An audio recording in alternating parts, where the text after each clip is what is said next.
The storm outside was nothing compared to the storm inside her heart. Rain hammered against the tin roof of the small, crumbling house, every drop echoing like a drumbeat of despair.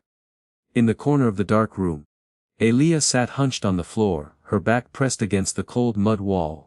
Her body ached with fresh bruises, her cheek stung where a slap had landed just moments earlier, and her arms trembled as she clutched her 3 daughters to her chest.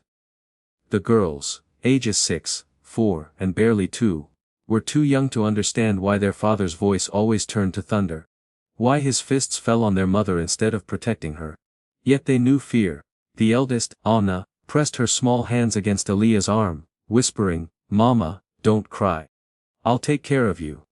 The words nearly shattered Aaliyah. A child shouldn't have to carry the burden of comfort. Her husband had stormed out minutes ago, the door slamming hard enough to rattle the frame.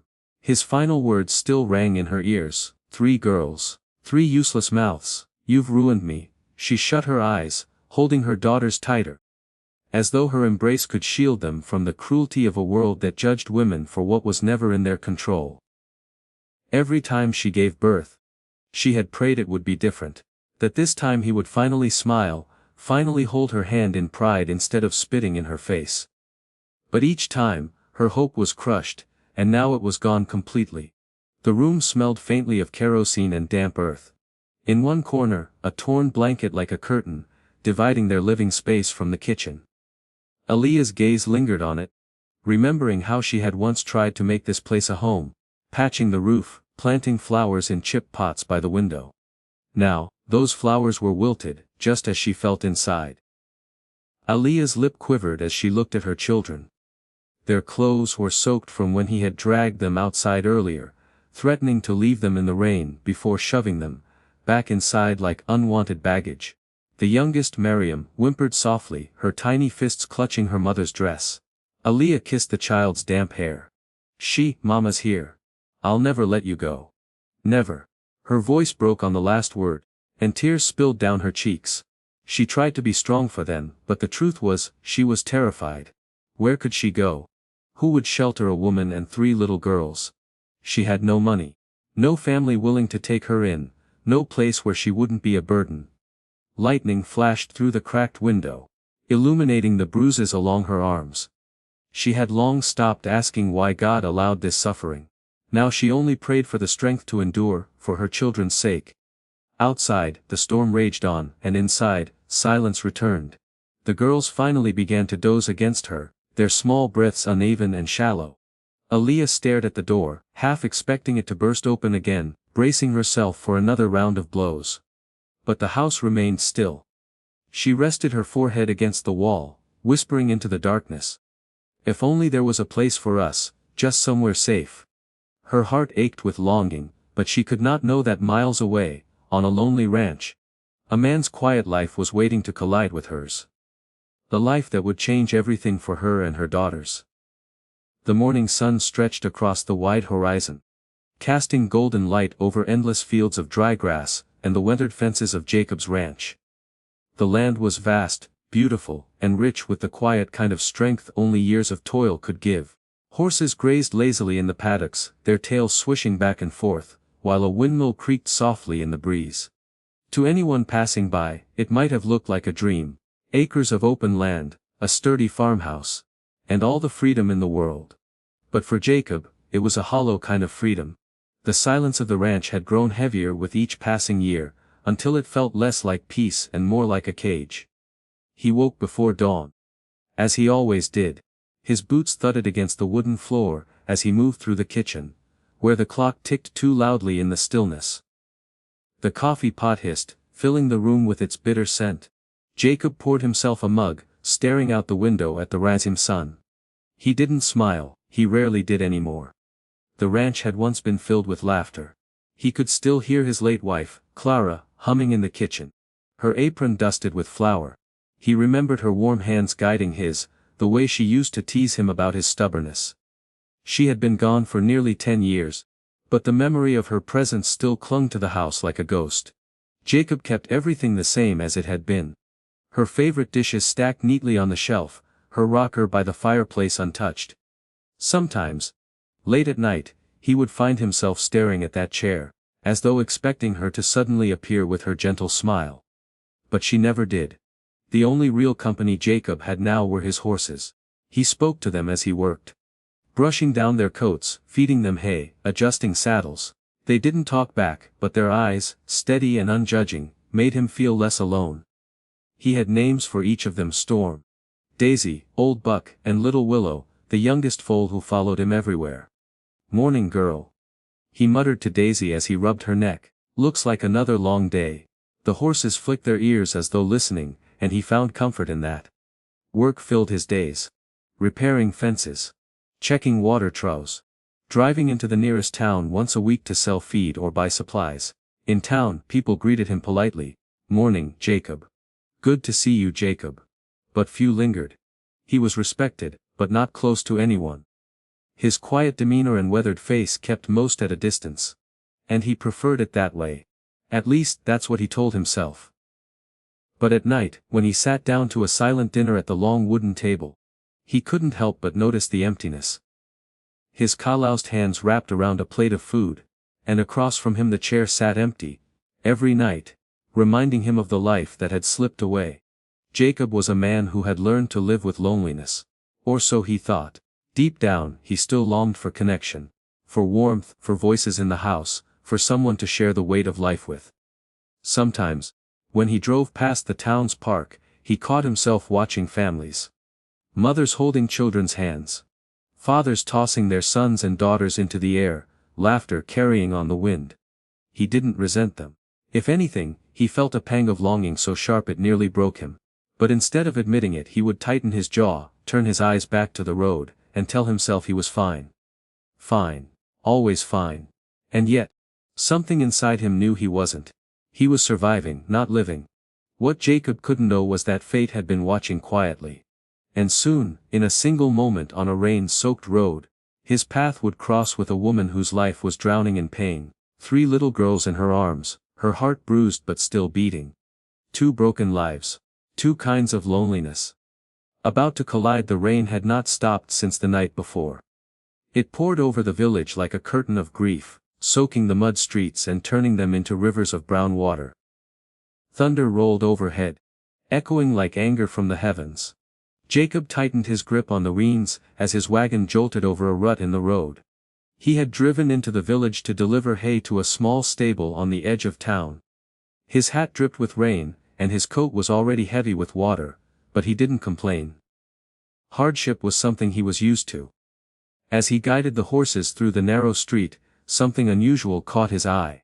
At first, he thought it was just a pile of discarded belongings dumped by the roadside. Old blankets, a broken basket, some clothes scattered in the mud. But then he saw movement. Tiny hands clutching fabric. Small faces peeking out from beneath the drenched cloth. Children. Jacob slowed the horses, frowning as his gaze shifted. There she was. Aaliyah stood barefoot in the rain, her clothes plastered to her skin. Hair falling in wet strands around her face. She held the youngest child against her chest, while the older 2 clung desperately to her skirt. Her eyes were swollen, her cheek still red with the fresh mark of violence. And around her, nothing but indifference. The villagers walked past, some stealing glances, others pretending not to notice at all. They hurried to their shops and homes, eager to escape the rain, unwilling to involve themselves. It was as if the sight of a bruised woman with 3 daughters was just another inconvenience to be ignored. Jacob felt something twist inside him. He had seen suffering before. Neighbors struggling through harsh winters, rands breaking under the weight of labor. But this was different. This was abandonment. Aaliyah bent down, trying to gather the scattered belongings with one hand while balancing her baby in the other. The effort was pitiful. The rain washed the few scraps she owned deeper into the mud. Her shoulders shook, not just from the cold, but from silent sobs she couldn't hold back anymore. Jacob's chest tightened. For a moment, he sat frozen, reins in hand, unsure if he had the right to interfere. She wasn't his family.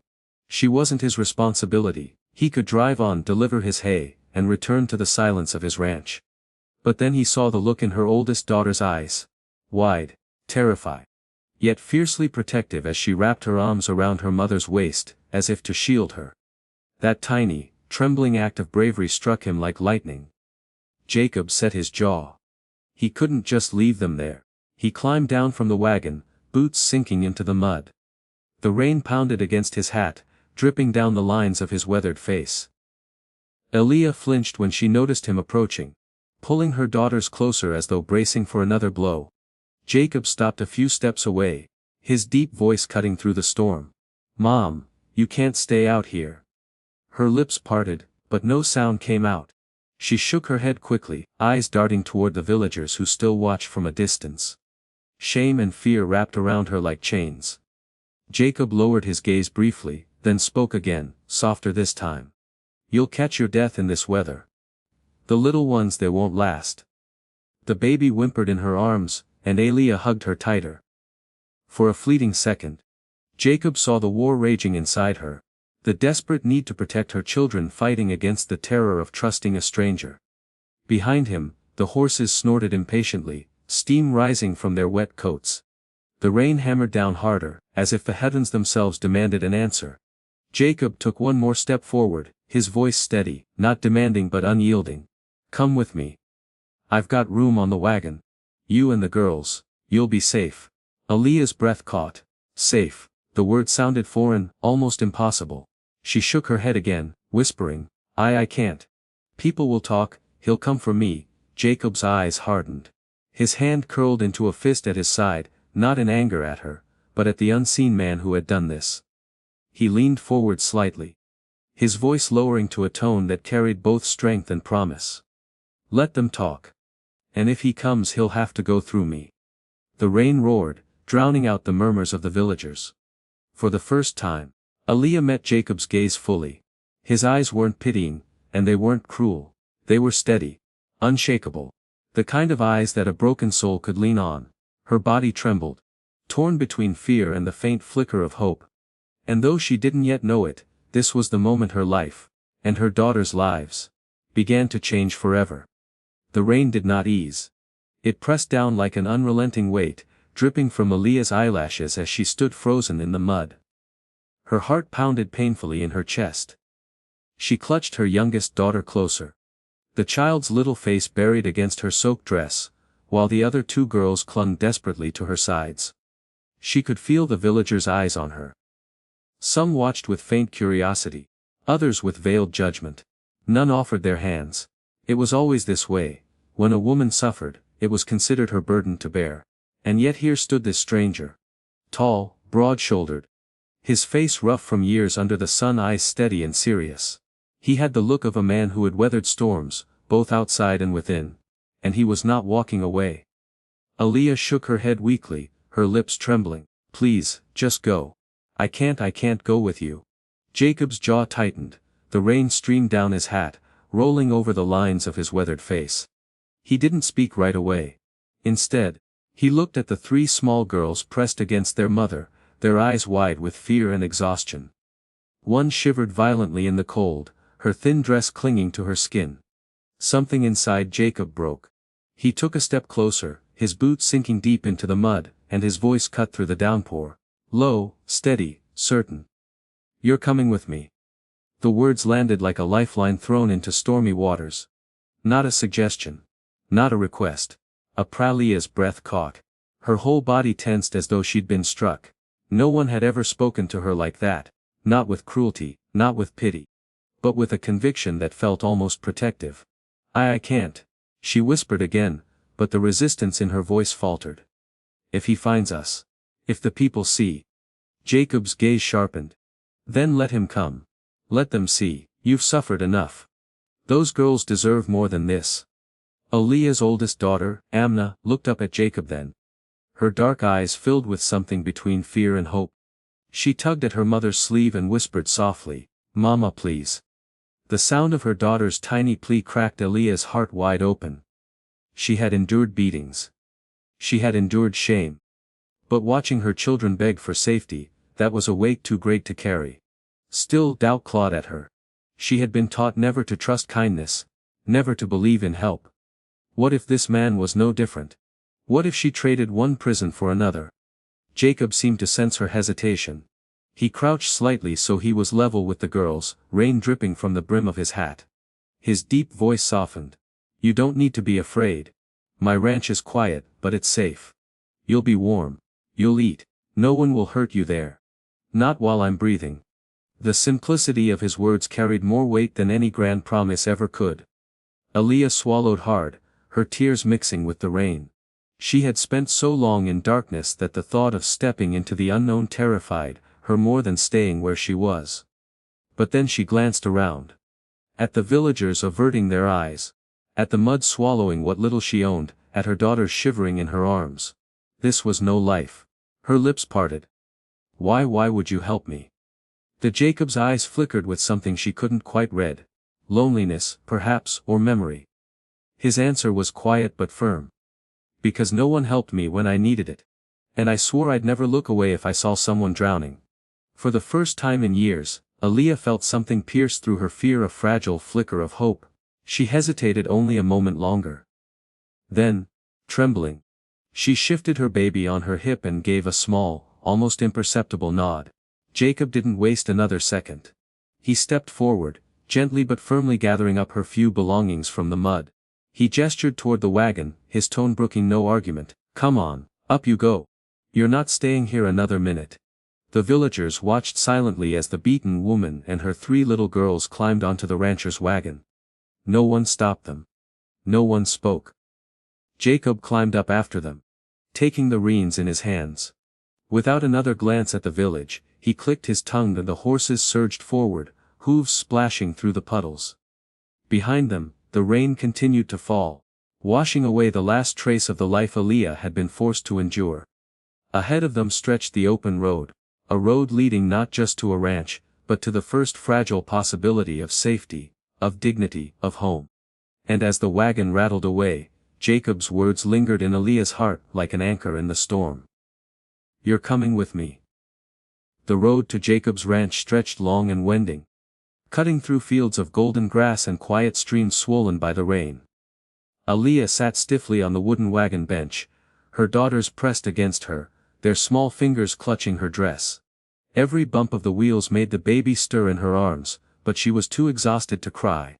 Jacob kept his eyes on the road, the reins steady in his large, calloused hands. He didn't speak much, but his presence was solid, like the ground beneath her bare feet. Aaliyah felt her breath coming unevenly, her heart pounding with each mile that took her further away from the only life she had ever known, and closer to something she didn't yet understand. When they finally reached the ranch, the rain had eased into a light drizzle. The house loomed ahead, weathered but strong, its wide porch framed by sturdy beams. The land stretched endlessly behind it, dotted with horses that lifted their heads curiously as the wagon rolled past. To Aaliyah's eyes it looked less like a house and more like another world. Jacob stopped the wagon and climbed down first. He turned, offering his hand. Aaliyah hesitated, but the firmness in his eyes was not forceful, it was simply steady. She placed her trembling hand in his, and he helped her down gently, as though she were made of glass. Then, one by one, he lifted the girls down from the wagon, setting them carefully on the ground. The eldest, Amna, clutched her sister's hand, and stared up at the sprawling land with wide eyes. "Mama, is this our home now?" she whispered. The word home stung Aaliyah's heart. She opened her mouth, but no sound came. Jacob answered instead. "Yes," he said simply. "It's yours now." Inside, the house carried the scent of wood smoke and dust, with hints of bread long gone from the kitchen. The girls' wet clothes dripped onto the wooden floor, and Aaliyah instinctively apologized, her cheeks burning with shame.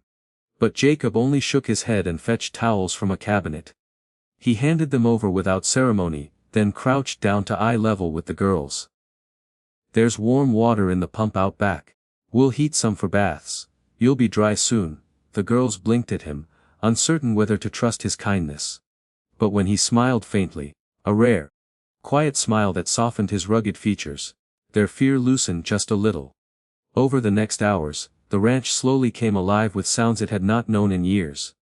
Small feet pattering across the floor. Giggles slipping through the halls as the girls discovered the rocking chair, the wooden horse carvings, the jars of honey in the pantry. Aaliyah, still timid, followed them with cautious eyes, Afraid they might break something, afraid of overstaying a welcome that felt too good to be real. Jacob noticed. At supper, when the girls sat at the long table staring at steaming bowls of stew, unsure if they were truly allowed to eat, he cleared his throat. "This food is yours. All of it. No one here goes hungry. Eat as much as you want." The children needed no more encouragement. They ate hungrily. And the sound of spoons clinking against bowls filled the room. For Jacob, it was the first time in 10 years that the silence of the ranch was broken by voices other than his own. And for Aaliyah, it was the first time in years she sat at a table without fear of harsh words or blows following every bite. That night, when the girls finally slept, nestled in clean blankets Jacob had dug out from an old chest, Aaliyah lingered by the door, uncertain whether she should leave or stay. She turned to Jacob, her voice low. "You don't know us. You don't owe us anything. Why are you doing this?" Jacob leaned against the doorframe, his eyes shadowed with memory. "I know what it feels like to lose everything," he said quietly. "I know what it's like to have no one. I can't take away what happened to you. But I can give you and those girls a place where no one lays a hand on you. A place you don't have to be afraid." Aaliyah's throat tightened. She looked back at her daughters, safe and sleeping, and for the first time in years, her body unclenched from its constant state of fear. The days that followed were not easy. Healing never is. Aaliyah still woke in the night, trembling from nightmares of her husband's rage. The girls still cried when thunder shook the sky. And Jacob, though kind, was a man of few words, often retreating to his work in the barns. But slowly, the broken pieces began to fit together. Aaliyah learned to help with the animals. Her daughters running barefoot through the fields with ladder trailing behind them. Jacob bit them a swing from an old oak tree. And the sound of the girls' squeals as they soared through the air carried across the land like music. One evening, as the sun sank in a blaze of orange and pink, Aaliyah stood on the porch, her youngest in her arms, watching Jacob mend a fence with the other two girls helping. For the first time in as long as she could remember, her lips curved into a smile. It wasn't just a ranch anymore. It was beginning to feel like something she thought she'd never have again. A home, and as Jacob glanced up, catching her gaze from across the yard, a silent promise passed between them, two broken souls, no longer alone. Building a life not out of what they had lost, but out of what they had found, in each other. A new dawn had come.